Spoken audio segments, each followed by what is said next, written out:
मी सर्वमित्र आशिक नेता माझ्या आशिक नेता मी यूट्यूब चॅनलवर सर्वांचे हार्दिक स्वागत करीत आहोत। तर आता आम्हाला कॉल आलेला आहे सुरबुडी गावावरून। तिथं घोणस जातीय साप आहे असं सांगण्यात येतं, परंतु तिथं जाऊनच समजेल कोणतं साप आहे। तर आपण चला साप पकडायला जाऊया, आनंदात जाऊया।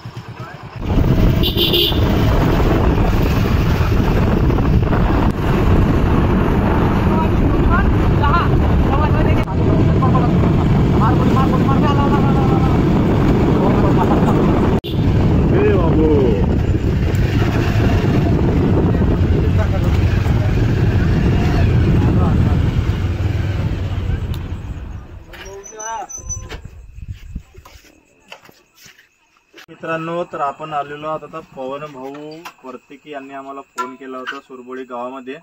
आणि या सुरबोडी गावामध्ये आल्यानंतर आम्हाला कळलं की इथं घोणस जातीय साप आहे, म्हणजे रसाल वायपर जातीय साप आहे।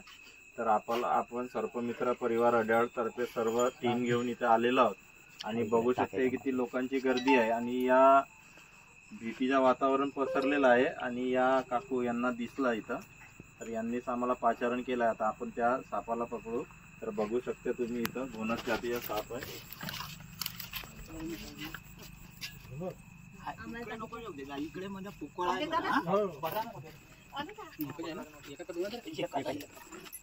असा टार्च नाही का साधावाला होता, जाऊ दे, चल घे, मी बाहेर काढतो बाबू।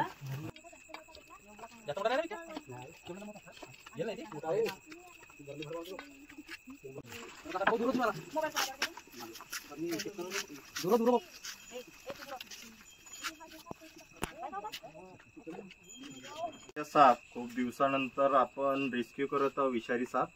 आणि भारतामध्ये जवळजवळ जे 4 विषारी जातीय साप आहेत त्याच्यामध्ये हा घोणस जातीय साप, म्हणजे याला गावठी भाषेमध्ये टवऱ्या म्हणतात भंडारा जिल्ह्यामध्ये, इंग्लिशमध्ये रसल वायपर। आणि याचा जर जीवशास्त्राचा जर विचार केला तर याला दोबिया रसल्ली या नावाने ओळखला जातात। बघू शकता किती सुंदर आहे साप। याच्या पाठीवर गोल गोल टवऱ्या, म्हणजे गोल गोल चट्टे आहेत आणि त्यालाच आमच्या इकडे टवऱ्या म्हणल्या जातात। आणि हे पूर्ण टवऱ्याची चाळ आहे। तर असं सुंदर जवळजवळ हा विषारी जातीय साप आहे। ह्युमोटॉक्सिक जहर आहे याच्यामध्ये, आणि ह्युमोटॉक्सिक जहर असल्यामुळे शरीराच्या मांसपेशींना गलवण्याचं काम करतो। त्याच्यानंतर जवळजवळ 5 ते 7 फुटापर्यंत हा जाड जातीय साप होता, परंतु अजून एवढा मोठा साप आमच्याकडे आढळलेला नाही। जवळजवळ 4 ते 5 फुटापर्यंत हा घोणस जातीय साप आढळून येतो। तर कुणाच्या घरात अथवा परिसरात साप आढळल्यास कृपया मारू नका। प्रत्येकाला जगण्याचा अधिकार आहे, तसा सापाला सुद्धा आहे।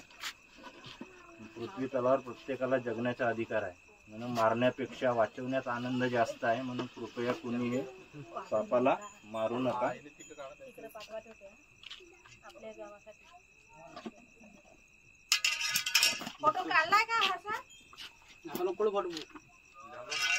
मित्रांनो, आणि सर्वांचे हार्दिक हार्दिक स्वागत।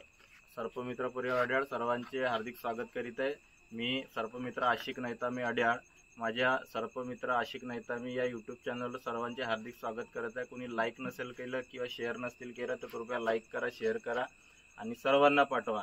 तर आज आपण सुरबोडी गावामध्ये घोणस जातीय साप पकडलेला आहे आणि कुणाही असाच मारण्याचा प्रयत्न करू नका। प्रत्येकाला जगण्याचा अधिकार आहे, तसंच सापाला सुद्धा जगण्याचा अधिकार आहे। म्हणून ज्याच्याही घरात साप आढळला किंवा कुणाच्या परिसरात साप आढळला कृपया कॉल करा। 24 तास सेवा उपलब्ध आहे। सर्पमित्र परिवार अड्याळ सर्वांचे हार्दिक स्वागत करीत आहे। धन्यवाद। जय रावण, जय लंकेश। नमस्कार मित्रांनो, तर आज आपण जो सोनळ गावामध्ये साप पकडलेला होता त्या सापाला आता आपण रेस्क्यू केलं आणि आता त्याला रिलीज करण्याची वेळ आलेली आहे। तरी कोणी या व्हिडिओला लाईक नसेल केलं किंवा शेअर नसतील करा तर लाईक करा, शेअर करा आणि सबस्क्राईब करायला विसरू नका। आशिक नेता सर्पमित्र अड्याळ या माझ्या यूट्यूब चॅनलवर सर्वांचे हार्दिक स्वागत आहे। म्हणून सर्वांनी लाईक करा, शेअर करा आणि सबस्क्राईब करायला विसरू नका। तर आता आपण याला रिलीज करूया।